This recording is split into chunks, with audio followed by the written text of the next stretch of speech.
Ready start. Odisha के बालासोर में हुआ रेल हादसा यह बताने के लिए काफ़ी है कि भारतीय रेल को अंतर्राष्ट्रीय स्तर का बनाने का दावा चाहे कितना भी किया जाए, लेकिन यह सपना अभी हकीकत से दूर है।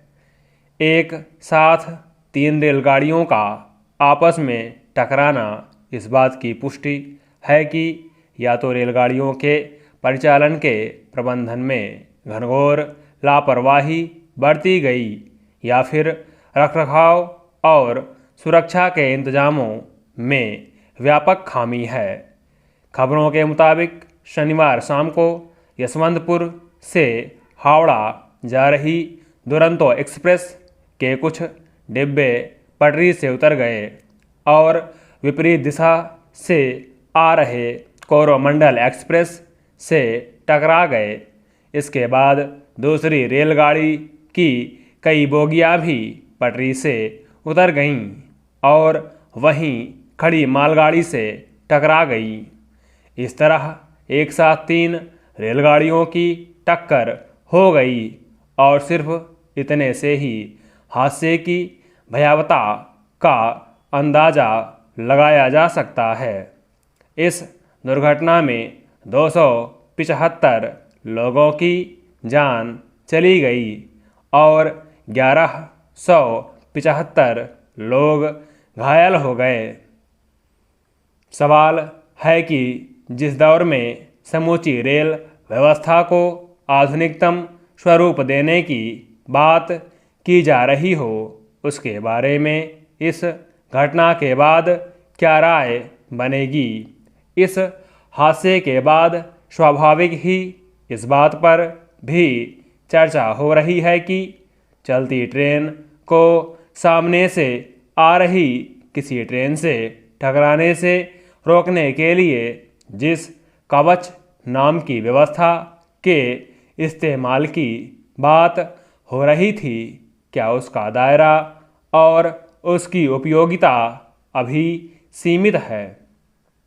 हालांकि इस घटना के बारे में आई खबरों में बताया गया कि एक रेलगाड़ी के डिब्बे पटरी से उतर गए और इस वजह से हादसा हुआ, लेकिन क्या दुर्घटना वाले मार्ग पर कवच की व्यवस्था थी। इसके समांतर इस बात की पड़ताल करने की ज़रूरत है कि ट्रेन के बेपटरी होने का क्या कारण है।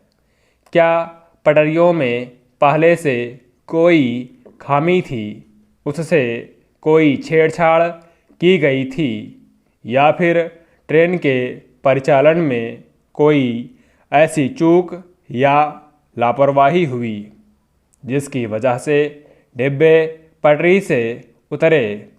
वजह चाहे जो हो, लेकिन सच यह है कि ट्रेन के सफ़र को सुरक्षित मानकर अपने अपने घर या किसी गंतव्य के लिए चले बहुत सारे लोगों की जान चली गई या वे बुरी तरह हताहत हुए।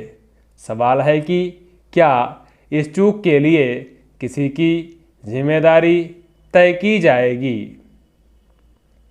दरअसल पहले हुए इसी तरह के हादसों के मद्देनज़र ऐसे इंतजाम किए जाने की ज़रूरत महसूस की गई थी कि अगर कभी ट्रेनों में आमने सामने टक्कर की स्थिति बने तो कवच की मदद से उससे बचा जा सके।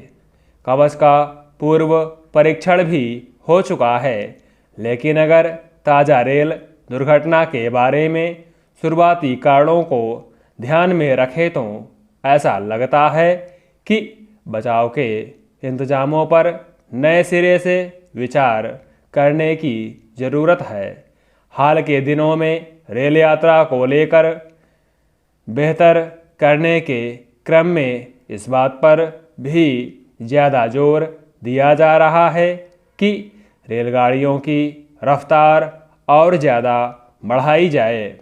सवाल है कि तेज़ रफ्तार से चलने वाली गाड़ियों के लिए क्या रेलगाड़ियों और पटरियों की गुणवत्ता और उनके रखरखाव के साथ साथ निर्बाध रास्ते को लेकर भी क्या उसी अनुपात में काम किए गए हैं ताकि लोगों की रेल यात्रा को पूरी तरह सुरक्षित बनाया जा सके। रेलवे में संरक्षा और सुरक्षा कर्मियों के कितने पद रिक्त हैं। बालासोर हादसे से यह साबित होता है कि यात्रा के बढ़ते खर्चे के बीच हर कुछ दिनों बाद सरकार की ओर से रेलगाड़ियों में सुविधाएं और सुरक्षा के साथ साथ उसके सुरक्षित परिचालन को लेकर दिए जाने वाले आश्वासनों के बरक्स सच्चाई संतोषजनक नहीं है। स्टॉप।